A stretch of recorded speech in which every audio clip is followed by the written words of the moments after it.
Yeah. Okay. I love the level of levity and laughter in this group. I don't know if it's out of shock or why not, but it's great. We're small, we're cozy. Yeah. We're cozy and we're friends and we're thinking in good, we're thinking of good things. So let's keep it that way. Yeah. Boy. All right. And I'm trying to take notes at the same time here. So Dave, thanks for sending the that email. I just read it right before I came on. That was really enlightening. Yeah. Yeah. Yeah. Did everybody get a chance to see that on the e-signatures? Yeah. I think maybe it's something we probably can't pursue at this point until the technology gets more, we're not voting by mail at this point unless you're belonging to some co-op or something and they have you as a member. I think it will be unsurmountable at this point to try getting electronic signatures for initiatives and referenda.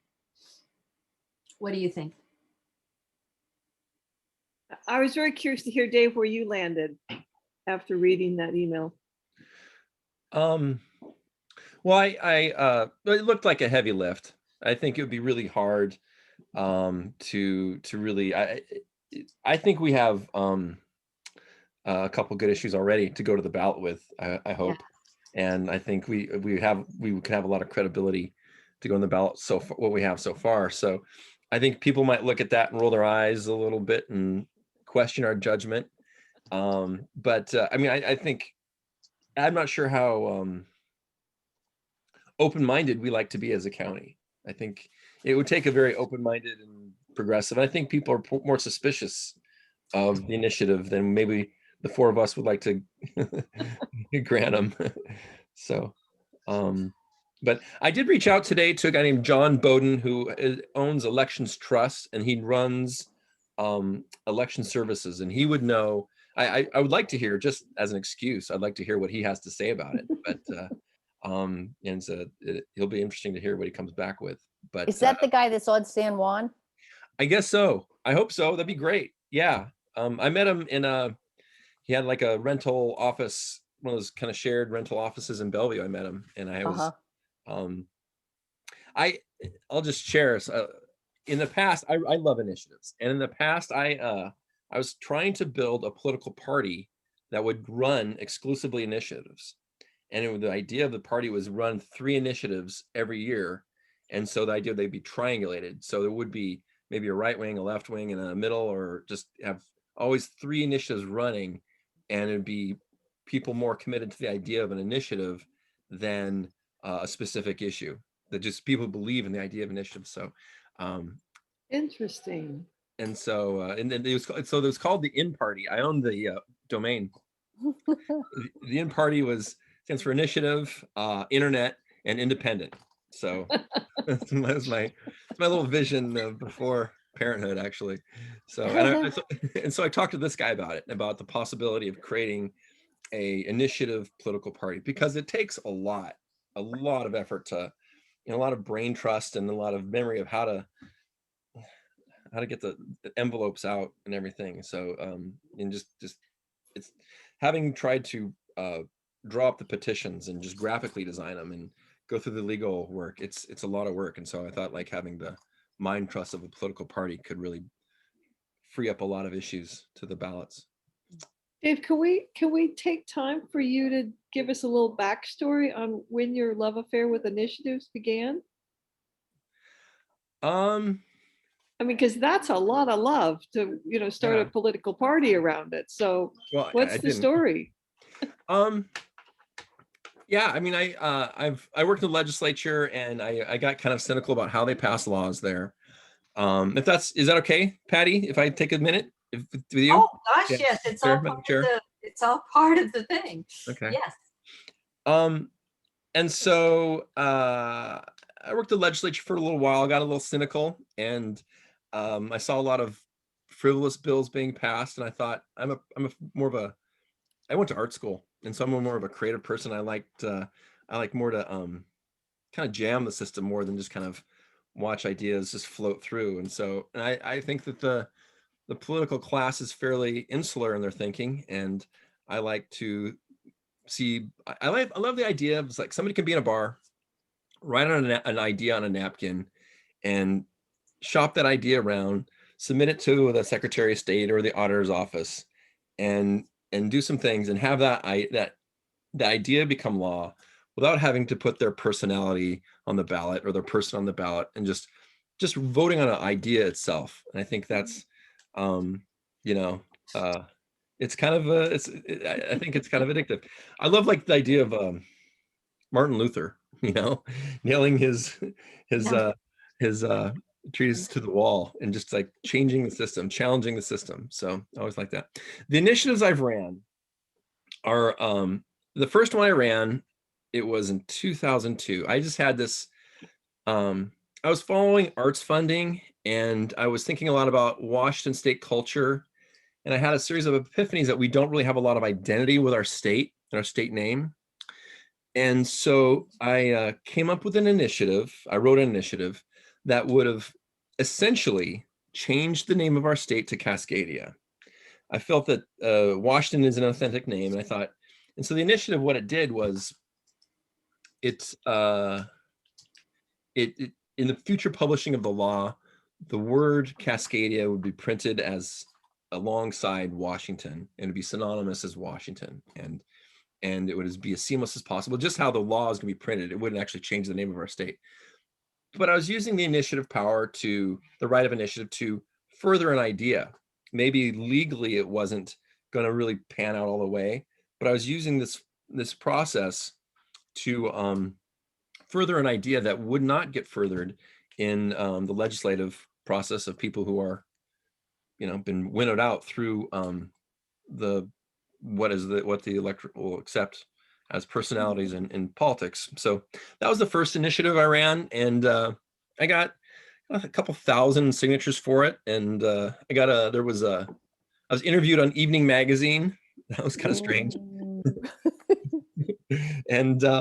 And it was just every time I've gotten involved in politics, it's been enlightening. It's just been an education, and I just loved it. And it was a time I stood out for it. And then another time I ran for office up here, and I didn't win, and I didn't receive the endorsement of the party I was running for. And and one of the reasons was because I wasn't really in line with their politics at the time. And so I ended up getting really involved with the Grange and the Grange's Top 2 initiative. And I became the campaign manager for the Top 2 initiative. And that was my big initiative that I can hang my hat on. And that it was a full-blown initiative experience from the deciding what would be in the initiative to the final day of electing it and voting it. And just seeing the power of a independent group and people rising up and really demanding a specific type of election culture that is counter to what the legislature and the governor was willing to provide the state. And I'm really proud to be a part of that experience. I mean, there's a lot of people who still think it's controversial, and it certainly is. But that was my really big experience for it, and with the initiative. And then, like, another weird thing about my politics, so I'm really into states' rights and the idea of our unique culture as a state. For Cascadia, I mean, I think we really need to celebrate our state more as Cascadia. And so the final referendum I ran actually was I think that there's state identity that comes through presidential elections. And I think that how the presidential elections are run are an opportunity for states to really express their political culture. And there was a bill that passed the legislature in 2007, 2008, that would take Washington State out of the Electoral College if this interstate compact gets enough support behind it. It's called the Interstate Presidential Popular Vote Interstate Compact, I think it's called. And I think that I'm a freak. I kind of like the Electoral College. I think it needs great reform, huge reforms, and there's a lot of injustice in it. But I think the idea of recognizing states and states expressing their own political culture in presidential elections is good. So I filed and got some signatures for a referendum. It didn't go anywhere. And like a couple months into the referendum, I learned it was like 79% of the state is for the popular vote of president. And there are 79% of the states against the Electoral College. And so it didn't go too far, but it was an idea that I'm kind of proud that I stood up for it, that nobody else was really standing up to defend the Electoral College, although it's how controversial it is. So those are the three initiatives, direct democracy, that I've been involved with, and they've just been, each one have been very fascinating. So there's my Can I make a experience comment? with it. Dave, this is all very impressive. One of the things that it struck me when you started talking was how much work goes into making an initiative and a referendum. All the paperwork that has to be done, all of those things. And the fact that you were thinking about starting this party, I'm thinking, oh, what a great nonprofit that would be, non-party kind of thing to help people make initiatives and not care about what they are or anything. But who does cover the cost of that? I mean, that's incredible. That would discourage most people from doing an initiative. I mean, you really have to have a group that wants a thing, and then they get some money together, and then they do that, and a lot of people are organized. So at least it keeps the frivolous ones down, maybe. But wow, it's It was mind-boggling how much work there is in just trying to get one started. yeah. And then finally, I had an opportunity to join to run for San Juan County Home Rule Charter Review, where you get to pitch amendments to the charter, right? So how could I miss this? So what office did you run for? I ran for county commissioner from Shaw Island, Ah, and in 2002, I think it was, and I was much younger at the time and had a different point of view in the world, and probably the voters were pretty wise, I'd say, probably in retrospect. I don't know anybody right now. It's one of those things in politics, people forget so quickly and they don't remember you at all. I don't think any of my friends here now would have voted for me. when you said the Grange, were you talking about the San Juan Grange or which Grange? Well, yeah. 'Cause I mean, I love the- the yeah, I know you did. I joined the San Juan Grange, and I knew a lot of members there, and and that's kind of who really, I just love the philosophy, everything about the Grange I love, and it was easy to go work.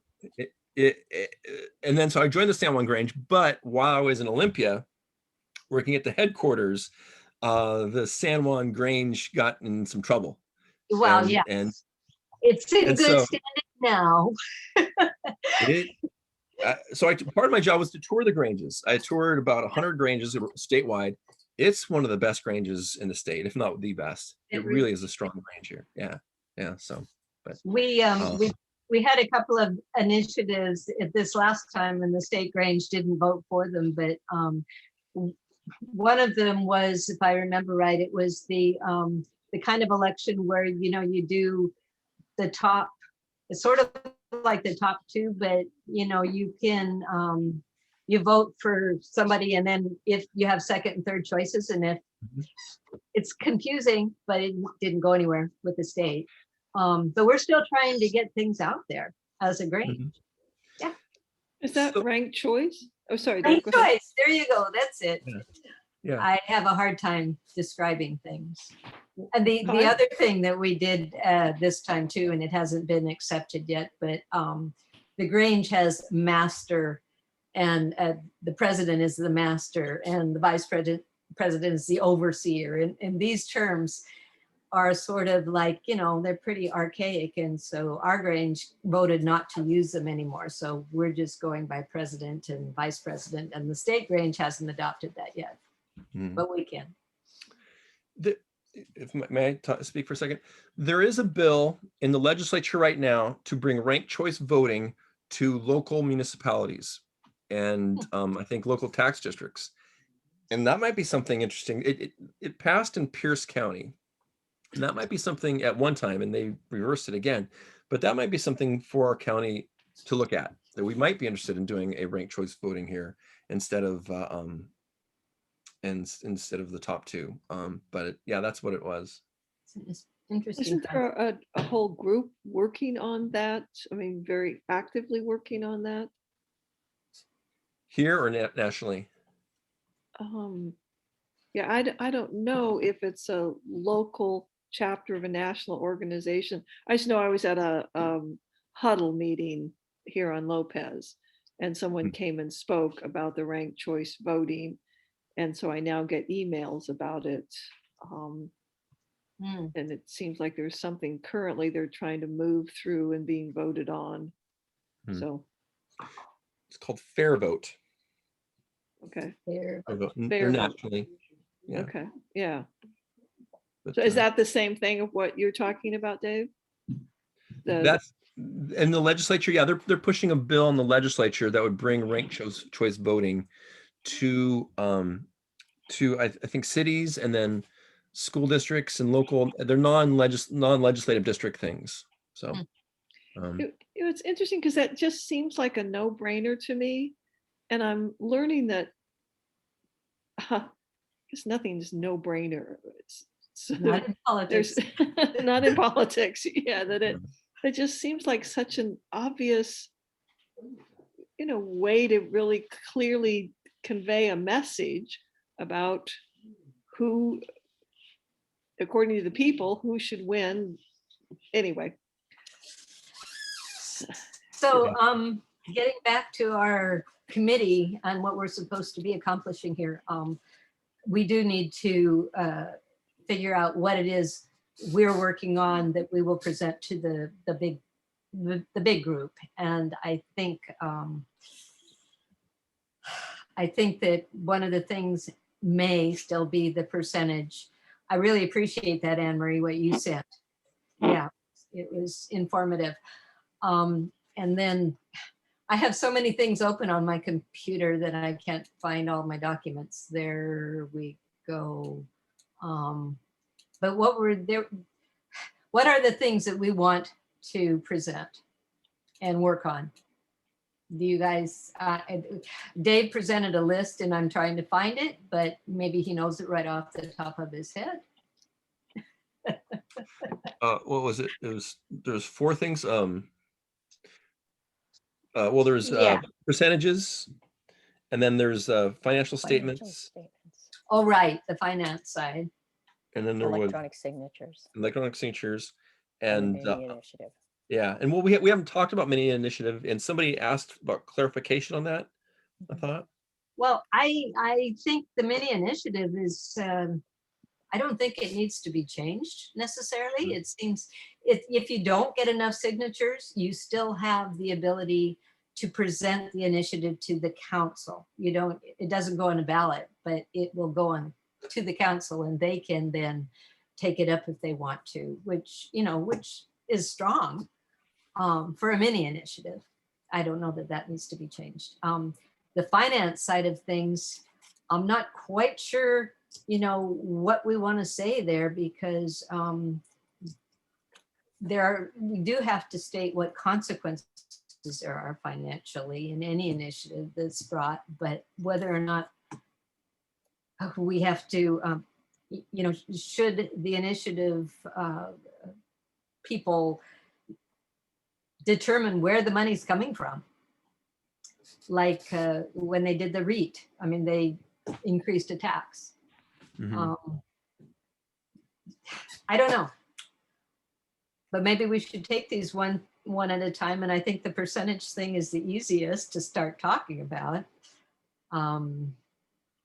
Do we want it to remain at 15%, or should we ask for it to be brought down to say 10%? And it's a gubernatorial election, which in this case was also a presidential election. And So I it just, is about 2,000. yeah, I just looked up the number and it's just under 2,000. Just under 2,000, yeah. So if you went to 10%, you'd be cutting off about 664 signatures. Right. I have no experience with initiative gathering. I have friends who were out there gathering. I don't know how hard it is to get that many signatures in our county. Well, from my experience, you know, you target certain locations. And of course, right now you're trying to get at least 2,000 because you've got to basically, before you go to Mylene, you've got to cull those lists yourself and make sure that you have valid signatures, because she's going to go through them and, you know, throw out so many of them that aren't valid. And then you So- don't have duplicates too, right. because that's the other problem. The general wisdom is that you need 17% more, that there's a 17% fall off on the signatures that you gather, or duplicates or Mhm. whatever. Wow, if it's a 15% lift to And then- begin with Yeah. and 17% fallout, that's, Of that. wow, so that, I mean, that's Over that. essentially half, right? Am I doing my math right here? That's, you need twice as many signatures if it's 15% versus 17% fallout. Well, 15, it's 17% of the 15% Yeah. are Oh. probably not gonna be good, Yes. but it does Okay. increase the amount of signatures you need to get. So you probably need to get, who knows, 3,000 signatures in order to guarantee that it will actually So our fly. our justification, as I understand, for going for lower percentages has to do with what other counties require, and we're way above those other counties. Is that correct? Did I Well, understand that right? we're above some. I mean, probably there are some counties that have 15%, but Not charter review. Not charter review counties that are okay. charter counties. This is Well, this is what the counties that are charter counties have, and we're the highest. And it'd be Okay. interesting to know from Bill Apple, or probably Bill Apple, because I think he's been on all of these, why they went for 15%. I mean, I just put that out there because it would be good to know why they were thinking that number, you know, Good point. where so many counties are 10. You know, I'm kind of curious as to why they went with that number. I'll see Bill in my next meetings.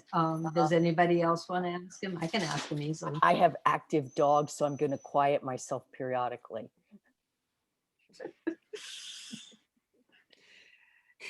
And if the number is higher, so if it's at 15% instead of 10%, then does that give the initiative more weight in terms of going through, or does it change where the county council? I mean, do you have, what is the benefit of getting 15% versus 10%? What do we lose if we drop down to 10%? I think that might be something that Bill would give us some insight on, because as far as I can see, once an initiative gathers that however many signatures, then it goes onto the ballot, and who cares? Or Okay. yeah, or Okay. the county can weigh it, but you know, and maybe the county council will think that, oh, you got 3,000 people behind this, or 2,000 or whatever, that must be a good idea. That's possible, but it doesn't make any difference as far as going on the ballot, unless the county passes Got it beforehand.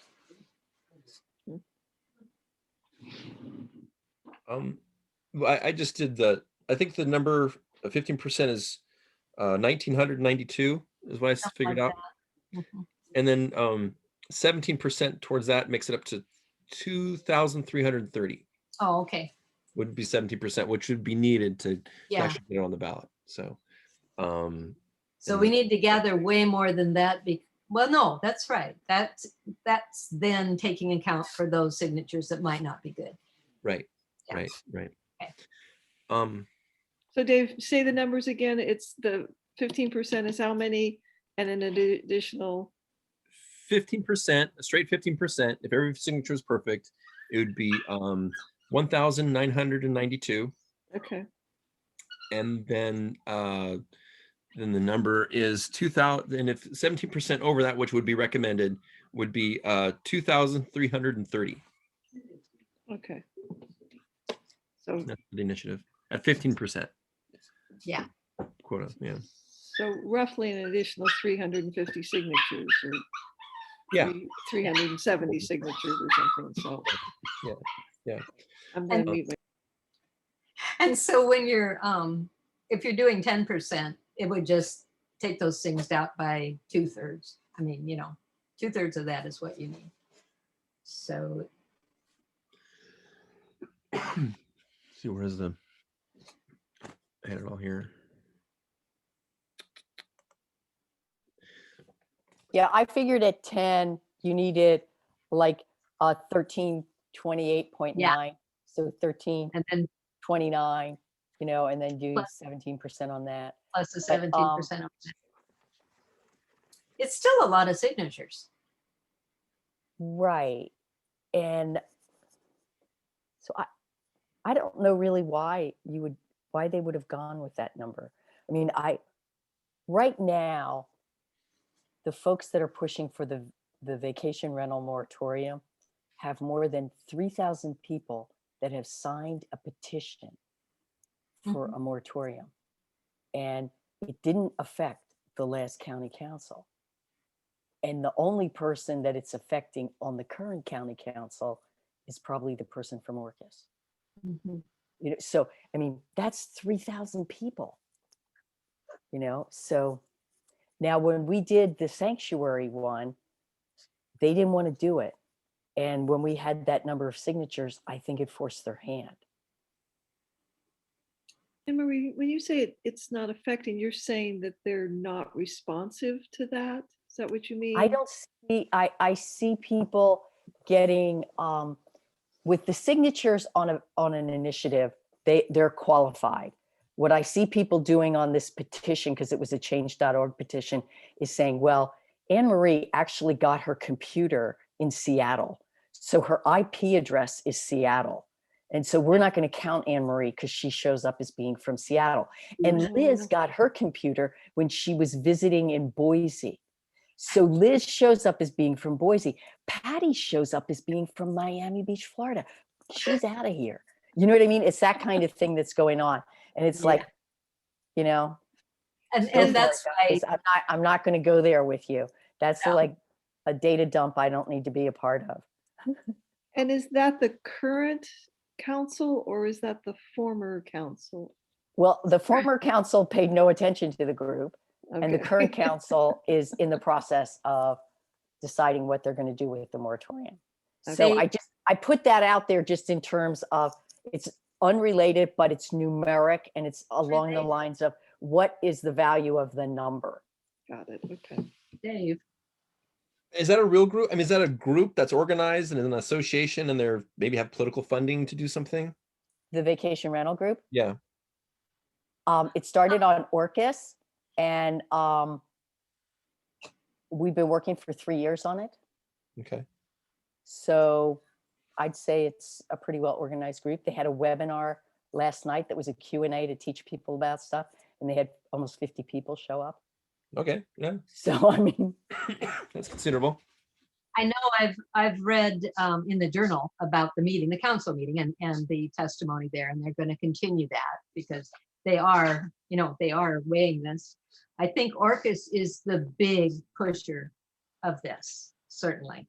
and I didn't want us to get mirrored in that conversation. I was just doing it from, there's an organization no. that has 3,000 signatures, Yeah. kind of similar to what we're saying about an initiative here. I'm just And- wondering, can they put something like a moratorium into an initiative? Could that No, be? They no. couldn't. Okay, so they have to have the We've, council. al- we looked at that. Yeah. You looked that up. Okay, yeah. But those are the kinds of issues that initiatives and referendums are all about. It's to let the people have some word in their government. And, whether or not they finally get heard, at least they're getting out there. I'm just still sort of gobsmacked about how much work it is. And it's like, oh my gosh, you really have to have an organization that's willing to, I think partly because in my retirement and in the last few years, I've just been sapped energy wise, and I can't even, it was very exciting to do the Women's March. I was part of those people that got that together, and it was so exciting to meet with 15 other people, and we would make our signs and do all the things that required to get that together. And it was very successful and it was very exciting. But,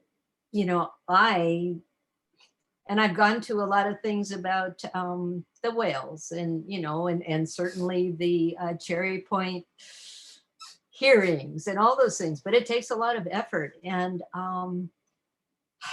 we just have to make the initiative process accessible. We need it to be robust, and we don't want to have frivolous initiatives, but we want to be able to have people that have issues be able to take them out there and get them shown. So I, for one, think that we should reduce the number of signatures to 10%.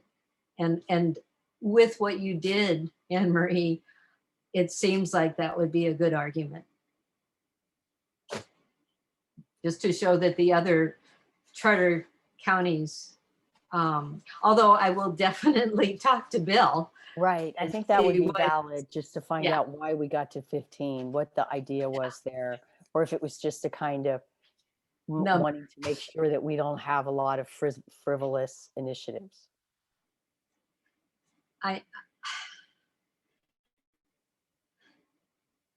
I'm thinking of other organizations that I've been on, and I know the food co-op is now working on becoming an actual food co-op. And so we were talking about the bylaws when I was on the board there, and they had come up with 15% for the number of people needed to vote on any change, 15% of the membership, because that kept things being strong. But that's a much smaller organization. And they were saying that anything less than that, you'll get people coming in, shoving something through with only 10%. So, maybe 15% is just something people fall back on thinking it's a good number, but for initiatives. Liz.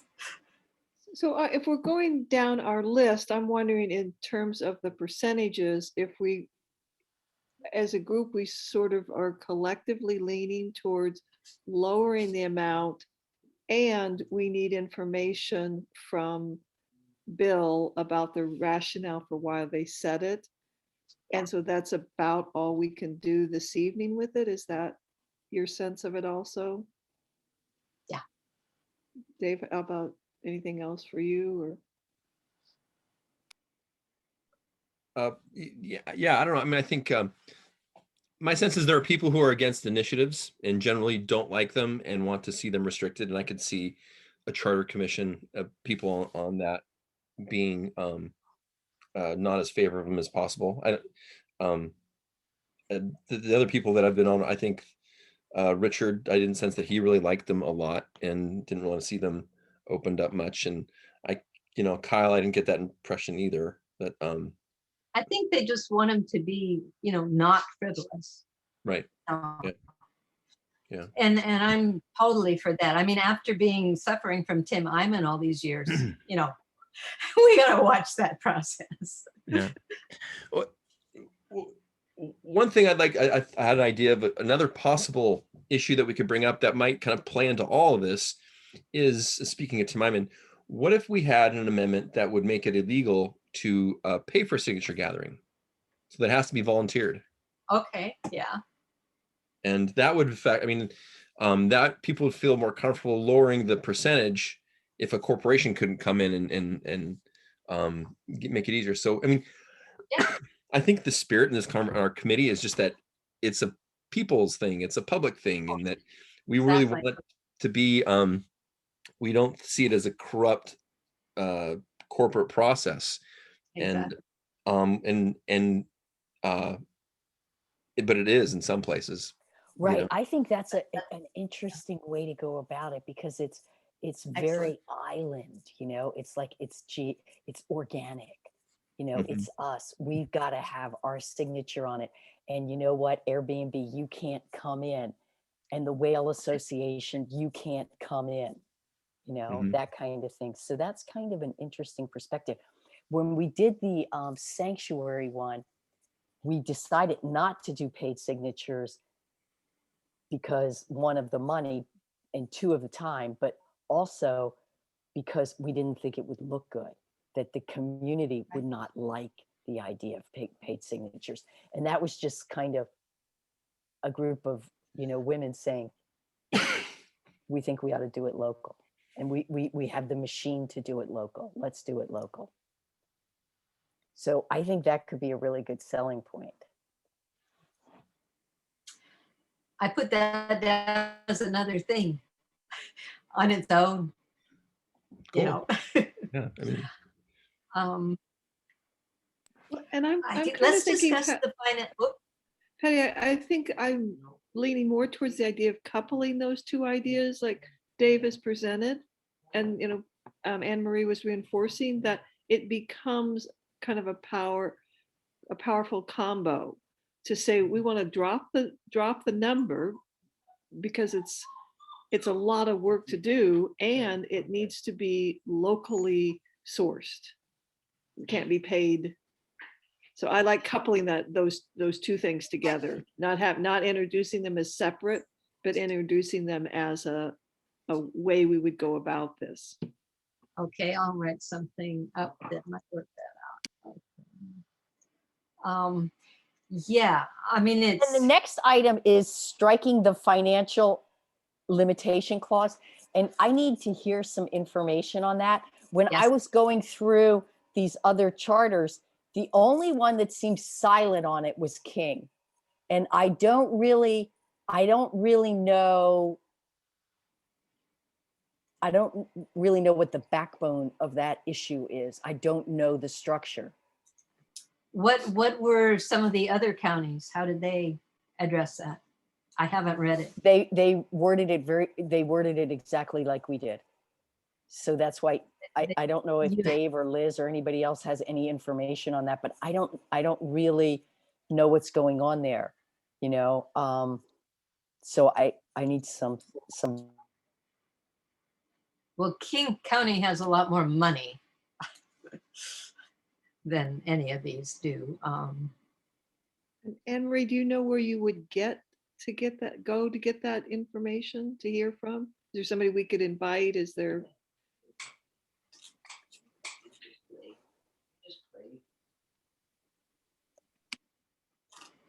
I guess we could go back to like the staffer at King County to have him talk about it. But Dave, do you have any thoughts? No, I mean, I'm trying to think about it, and it just seemed like an easy way to kill an initiative. And I was surprised to see that every county had it except King County. All counties had except us. I mean, as another outlier is that we are the only ones who don't restrict unions from or county employees. But that's another side. That's where we are the outlier. We don't restrict the county employees from doing what? We don't restrict initiatives from regulating county employees. They can do it here, but that's another outlier. Right. I noticed. I'm trying to think who we could talk to about that. Or is there political consultants who run county initiatives elsewhere?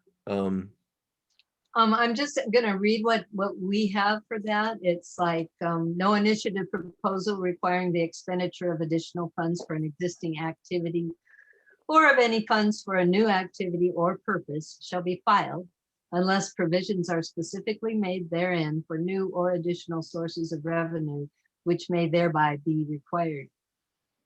I'm thinking it might be difficult to say, oh, you don't need to worry about the money, because, you know, it does have consequences. But I thought when they were doing the whale one, I thought this is what killed the whale one, was that they were saying the sheriff's office had to do such and such stuff.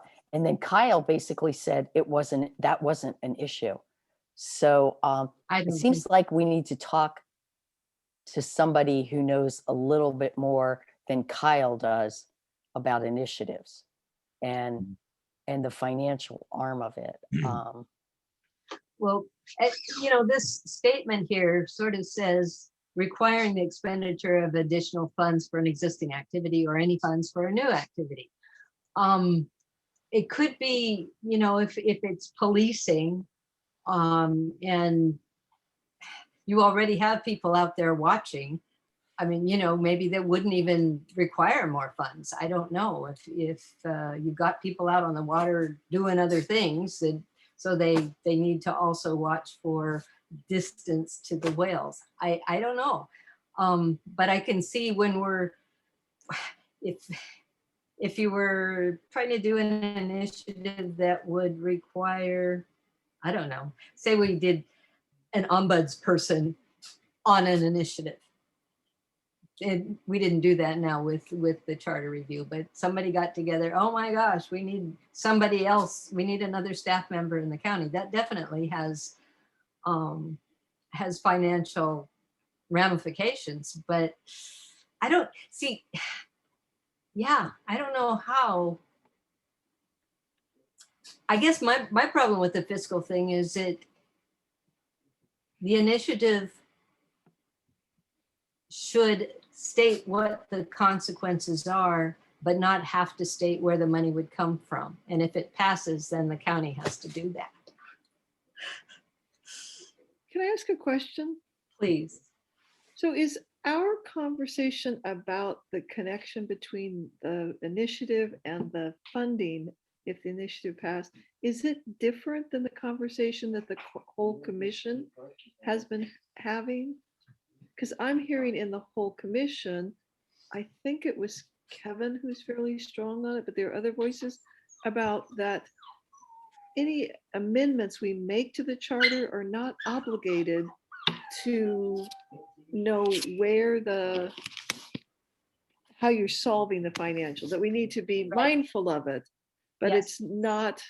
And is our query around this different than the whole commission's query? Yes, it is different.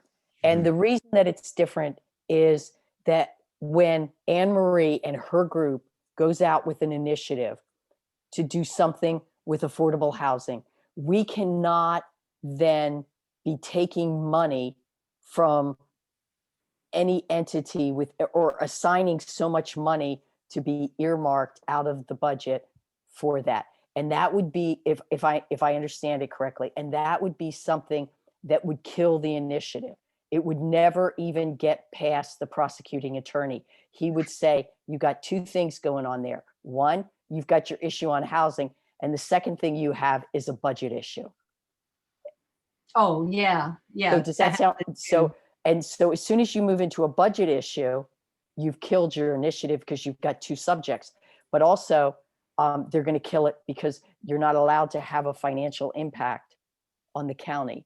That's different than what the Charter Review Commission is talking about in terms of looking at the budget and figuring out, how they're spending the money, whether or not they spent X million of dollars for COVID to buy furniture, I totally appreciate that, Anne Marie, and I get the distinction clearly. And I'm just wondering, how could a group of informed citizens know all the ways that there are for somebody who is in government to go find more money? As a citizen, if I put my citizen hat on and think about launching an initiative, I'm doing that because I have a concern for the water in our islands or whatever it is.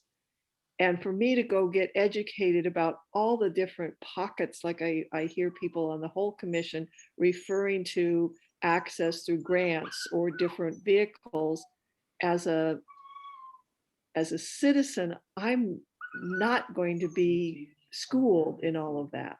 Does that translate? Hear you.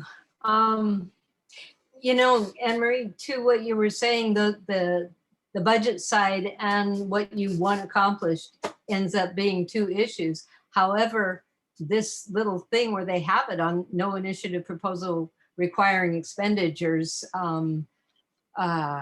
they have to, let's see, shall be filed unless provisions are specifically made therein for new additional sources of revenue. So that says that that requires you to also identify the source of your revenue. So it wouldn't be two different issues. They're requiring it there. And so if I wanted to do an initiative that said we should have bike lanes on every road, every public road in the county by 2025, I would have a fiscal impact there, because I'm going to require Public Works to come Right. up with X amount of money to do that. Does that sound like I'm on the right page? I mean, that's what I'm understanding to be the financial aspect of it. My reading of that is that, you know, that's half the side of it. It would impact Public Works on their budget, but you're not saying, okay, so we need to raise a little more money or require that the county put in more money to Public Works or something. I mean, you know, that would still be part of it.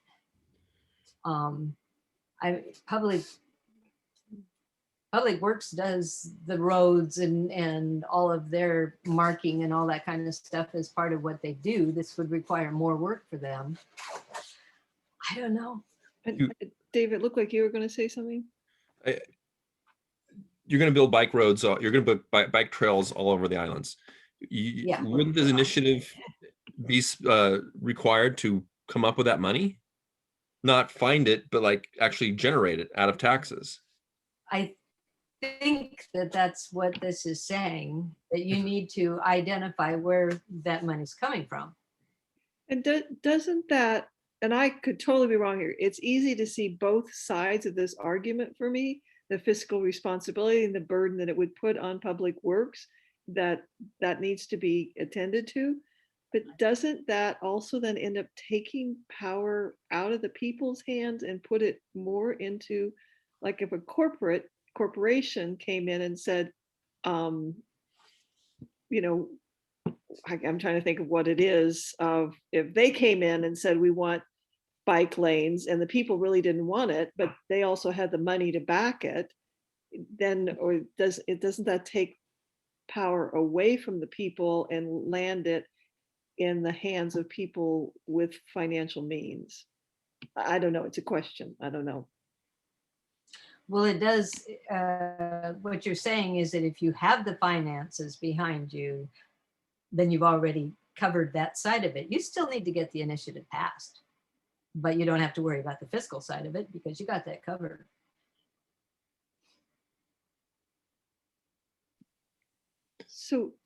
So Anne Marie, are you, does it make sense to you to keep them coupled the way it currently is, both Dave and you? What I was saying was, I don't know enough about this language in the initiative process to understand why all of these other smaller counties have said you can't have anything that costs money in an initiative. And so I don't know why they say that and somebody like King doesn't. And I do understand the size of King, but at the same time, it's the same thing. They've got allocated funds, and it's not like they've got a huge general fund that they can just throw millions of dollars at. So it seems to me like I would need more information on what this is about before I could make a serious conversation or decision about something like Yeah. this. I really don't know Do what you they're trying guys, to do. do you guys want to hear from somebody? And if so, do you have any suggestions who might understand what's behind this? I mean, I'm going to talk to Bill Appel about this, but I mean, would somebody, I don't know who could come in and address that. Because I think it does have a lot to do with the fact that King County has a lot of money, and yes, they do have some funds that they can dip into for something that might be passed by an initiative, whereas the smaller counties are hurting. And it might mean, oh, well, they're going to have to lay off somebody in order to cover that. I don't know. I ran budgets for many, many, many years, and I know personnel is the highest. And of course, the personnel, they're the people who do the things. So it all ends up being probably who's going to actually do the work in the county to do whatever it is that we've asked for it to be done. So are we landing in a space that none of us know specifically who we might reach out to? Is that? That's what I'm hearing. Steve Gross might be a guy. I mean, somebody from the MSRC, I think they're called. They might have somebody who we could talk to and might have some insight. And What was the name? I think his name's Steve Gross. He is our attorney at the MCRS. That thing where Yeah. we go online to see things. Yeah. It's MRSC. MRC. Yeah. And I think you can reach out to this is Mac Nicholson. He might be an interesting fellow to ask about it. He was Ron Sims, the guy who's on with Ron Sims. Really? Okay. I could ask Ron also. I don't know what his, he's a pretty good friend of mine. He's why I'm on this committee. Ron Sims? Yeah. I mean, Maureen asked him if he had any suggestions, and I was one of the ones. And so I was like, oh, okay. I had no idea what this was, or I probably wouldn't have done it. That's funny. But Well, yeah. Well, Mac actually might be pretty good too, but let's see what Ron says then. You want to do that, Patty? I'll try what I can and get back to you next week. Yes. And it sounds like we've taken the electronic signatures kind of off the list. For now, we don't although have. we might hear from John Baldwin. Is that his name? Bowden. Okay, yeah. Could you? And would John Bowden know anything about this aspect of it? He does electronic online elections. Okay. Election But online. he does it with certified voters though. Yeah. And confirms them through signature postcards, I think. Mm-hmm. And he certifies elections that way. So he would know how to do something like this or have a sense of the schematics of how that would work. I see. Okay. That would be so wonderful if that technology actually was available, because then you would know right then whether the signature was good. You wouldn't have to get so many extras. But there's a lot of people out there that, that Wouldn't I get don't it. know. Yeah. I ever wondering is what kind of mischief would we create if we invited someone like Jamie Stevens to come and talk to us about, from his perspective, the initiative process, and covered both the percentages, having it coupled with the fiscal part of it, and just hear from, he's been in that position for a long time. That's why I mentioned his name versus either the two new council members. I kind of know Bill Watson, who didn't run again. I don't know quite why he didn't do it. He was pretty. Well, Jamie has been in there long. Bill was only in for one He was only term. one term, but I know. I think Jamie would be a better resource than Bill, but that's just my opinion. Does that sound informative to you all? Because I could reach out to Jamie, and Would you do I mean, that? any of Lynn? us could, but yeah, Dave, yeah. I think we're supposed to clear things like that with Kevin. Oh, okay. Oh, that's right, sure. because he was trying to get the council members to each come to that last meeting and they didn't. Really Yeah, interesting. that's why Mylene stepped in. Hmm. Now, on the mini initiative, you know, if I just read what's in there about the mini initiative, I have no idea what's going on there. Was anybody else like that? Like if I was just Joe Public reading it, I have no idea what that's about. I'm like, what? What does this mean? How do you do it? The only takeaway I had was that an initiative that didn't get enough signatures was still in process. You just had to bring it to the council rather than to the voters. It still had a number of signatures it had to get, but it wouldn't be dead completely. It still had a life. So if you couldn't get the county council to do it before and you Well- got 1,500 signatures, why would you think they were going to do it? But you're coming You know what I from mean? someplace, but you're coming from someplace where somebody has asked the county council to do this, and not I all see. initiatives are going to be like Are that. going to start that way. mean- Okay. Yeah, people are just going to come up with an idea and want to make an initiative without having first gone to the council. And I think that's what this covers. Is that really true? I don't know. I'm not an I initiative. mean, I'm just curious. You know, all my experience has been people try to do things through the legislative arms, and when they aren't successful, then it's like, screw you, we're going on our own. You know, now, but that's just my experience. So, I mean, Dave sounds like he's been pretty creative in terms of like just knocking them out. Well, I've only passed one. They have to have a hearing. I mean, the mini initiative guarantees a hearing where the county council might see people concerned about something, but not want to have a hearing for it. And so the mini initiative requires the hearing, and that's where they kind of benefit from that. And that's what, 300 Is signatures? that spelled out enough? No, probably not. I'm just trying to read it right here.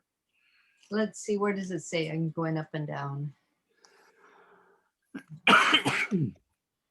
Yeah, it just says the proposal shall be okay. So in 6.30, It's 6.31. Yeah, and 6.30, let's see. it says in 2 there, which will hold a public hearing on the proposed ordinance and enact or reject the ordinance within 60 days. So Yeah. all you do is you get to go before them Get a hearing. to Yeah, get a hearing. and you can have a whole bunch of people at the hearing. Yeah. You know, we all have been in that situation. Right. Makes it a happening. It makes it a happening, and it It's a can happening, be. you know, So like I think it's really neat to have the mini initiative. It's just there in case, you know, the idea is still there and it's still viable. If you got 3%, then you can still bring it to the council and they have to have a hearing. yeah.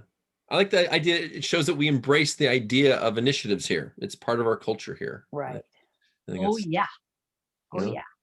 So the other thing that concerned me was the idea that this whale organization could come in and kill the Lopez Whale Initiative without, you know, before it ever went anywhere. And is that kind of standard operating procedure with all initiatives? An outside entity can just come in and kill it? Well, you know, Kyle that spoke with us last Right. time said, hey, if it's going to be sued, it's not going to get anywhere. So if whatever it is you're trying to do can be sued, you got to think about that really hard and strong. So You know, is this that must be in the state state language that they can do that. The statutes, That the things state can be, statutes, that they can sue and take out the initiative. well, I think that, we're in a society that any excuse to sue seems to come up. But, you still have to have a reason for suing. But I guess what confused me about that was that Tim Eyman's initiatives have gone forward, and then when they pass, the counties or the state have sued him and overturned them in Supreme Court. So it's kind of like, Right. why did this one get to go to court before it went? And to the I people? could be wrong about this, but that is my understanding of what the woman on Lopez who brought that, first name is Sorrel, I don't know her last name. Sorrel, his biggest heartbreak over that was that it was stopped before it ever even got. Mhm. So they were sued before the people ever got to speak Right. on it. Right. And then I'm pretty certain that it just became an exhaustion and a money issue, Right. that they could not continue the fight after that point. So why it was allowed to, be taken to shut down through the courts that early. And I was in the courtroom, and it did, it might, and again, this could be totally wrong, uninformed on my part, but it appeared to me that our attorney, Randy, was, if I had known better, it'd be like he's working for the whale industry. And I'm sure he has a totally different take on that, but it was like nobody seemed to be working with the people in getting that moving forward. It was fear of the county being sued, and then exhaustion from getting it stopped before it ever got started. And we could have Sorrel, if it's helpful, come speak, share her experience, but I don't know. Right. Yeah. No, and I thought Kyle was really vague and not wanting to get into what was going on at the county. I found it to be a very frustrating conversation, but that's just me And it, dealing it with did, it lawyers. just appeared to me that it was a very duck and hide of stay out of trouble versus look to seem To to the do future. the right thing, which would have been the hard thing. And again, I don't have that much experience in local government. I don't have that much experience in government, and so there could be all kinds of layers of that I'm not informed about.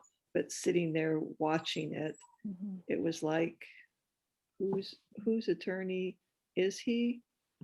And really not wanting the county to get sued, but not, so if he's our representative, which maybe he's not, he's the county council's representative? Anyway, I'm sorry, I feel like I'm muddying the waters more than anything else here, but it did not feel like I it. have had those conversations with Randy, with Rick Hughes, and I've said to Randy, wait a minute, I voted for you. You're supposed to represent me. Why do I have to have him in the room when I talk to you?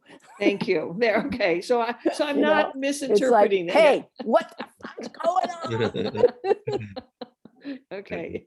Yeah, because that was my sense of it. And then also learning, and where did we hear this? Patty, I'm with you. There's so much information coming in, but learning that if we pass something, either in the initiative process or as the full commission, then an insurance company who underwrites our lending decides, wait, that was a risky thing those people passed, so we're now devaluing your credit score. That's, that was more information than San Juan County's Charter Commission needed from King County.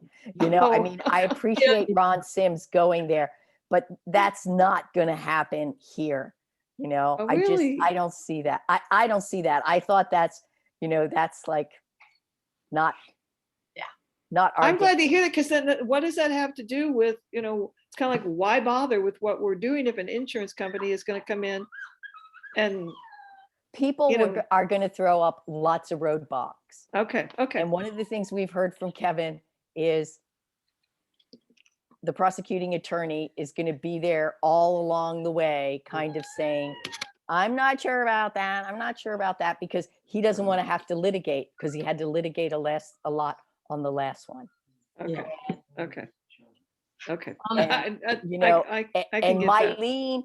Mylene is there saying, we don't have a lot of money. We don't have a lot of money. But when the COVID money came in, we bought furniture for the election office and an HVAC system. We had businesses shutting down. We had people that were homeless that had no place to live, and we bought furniture. I'm like, whoa, come on, come on. Oh. I'm off my soapbox. That's it for now. It's 8:14, closing the show down. Well, guys, I'll try to summarize this and send it to you. Who knows? Yeah, keep it brief. Yeah, that's my middle name. Only you wouldn't know it talking to me. Well, although it does feel to me like we've gone the long way around the block, I've found it very helpful. Oh, yeah. And getting immersed in this. I joined this one because I believe in the initiative process, and I want to do anything we can to have it have more teeth for the people of our county to self-govern. Exactly. And we're certainly, I don't think we're there yet, but this has been very informative to me. Me too. We do have to keep our eye on the fact that this is part of the council review. We have to keep things as simple and easy to state as possible and get it over there so that they can get behind it. But really good talking with you all. Okay. Appreciate it. Thank you. Night. We'll see you next time. Good night. Bye now. Oh, hey, can someone turn off the recording? Okay, we'll do. Maybe. All right. There we go. It is